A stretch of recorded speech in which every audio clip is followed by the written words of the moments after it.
le contenu. Oui, même s'il était là, Marwan, il n'allait pas s'y opposer. C'est quoi à côté Et parce que ce que je dis aujourd'hui, c'est les faits, ce n'est pas des opinions. Alors, hier, c'était l'opinion? C'était des faits aussi, hier.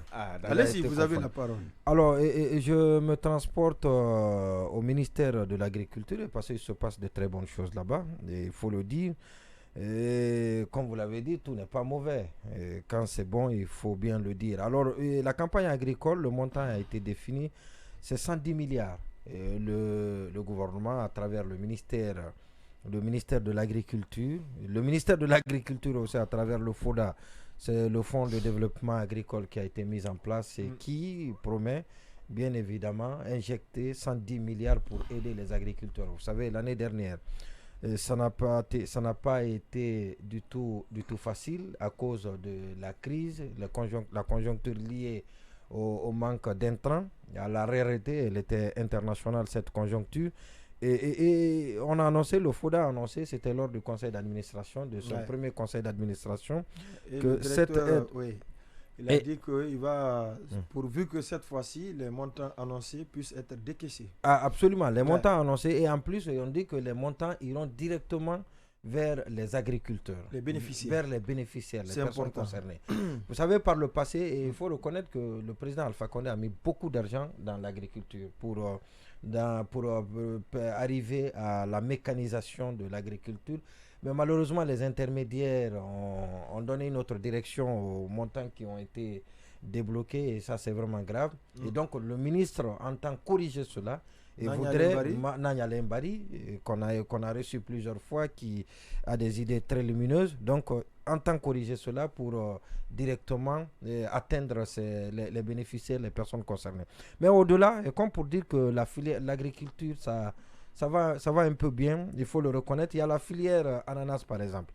Vous savez que cette filière a été durement éprouvée par les différentes crises que le pays a connues, les crises sanitaires donc liées à Ebola, pour ne pas dire l'Ebola comme Alpha Condé le dit, à Ebola et à la Covid-19. Et donc il y a eu un non-écoulement des produits et qui a fait perdre aux agriculteurs des centaines de millions de francs guinéens.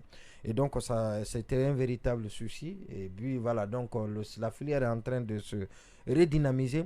Et tenez-vous bien, donc de 740 agriculteurs, de 740 personnes qui étaient dans cette filière, dans ce secteur, nous sommes aujourd'hui à 2010 et 35% de ces personnes, de ces agriculteurs sont des jeunes. Et comme pour dire que les jeunes aussi commencent à aller scruter la terre et se dire que dans la terre, on peut trouver un trésor.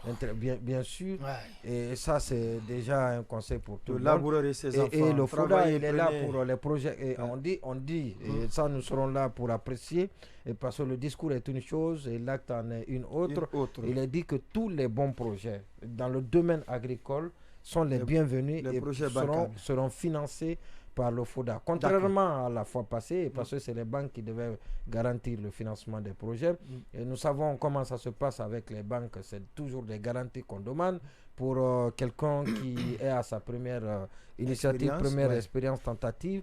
Et c'est très difficile pour l'intéressé de trouver des garanties proportionnellement au montant décaissé en sa faveur. Ministère et donc, nous allons suivre le dossier et c'est important. Disons qu'il y a eu des efforts, disons que les actes concrets sont en train d'être posés, mais dire que ça va, je pense que c'est un peu de l'exagération.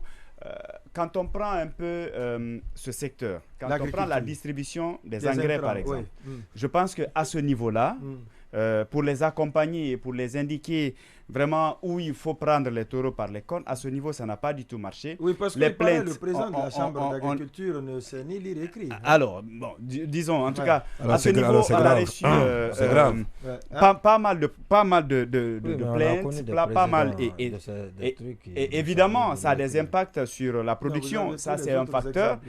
L'autre facteur...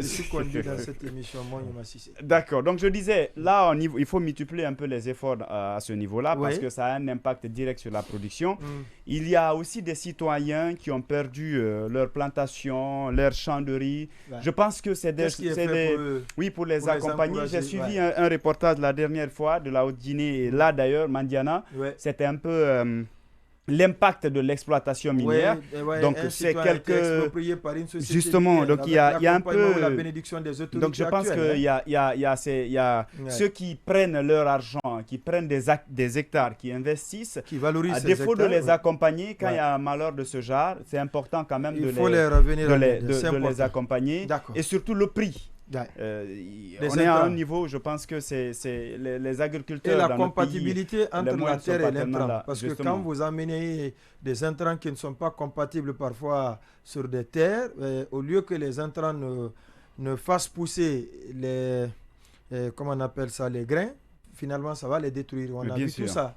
Est-ce qu'une expertise a été faite pour que les engrais qui viennent, c'est des engrais de qualité qui sont vraiment appropriés à nos terres. Tout ça doit être examiné, mais puisque M. Cissé est certain que cette fois-ci avec le Fonds FODA, le ministère de l'Agriculture... En tout cas, il y a des initiatives. Le ministre lui-même, Nanya Lembari, a suffisamment de l'expertise pour que cette fois-ci, on puisse commencer à inverser la donne liée à l'importation du riz. Ça va être quelque chose d'intéressant. Oui, autre chose, ou bien on va passer à Cheikh Sadibou Ndoye pour ouvrir le premier dossier inscrit à l'ordre du jour.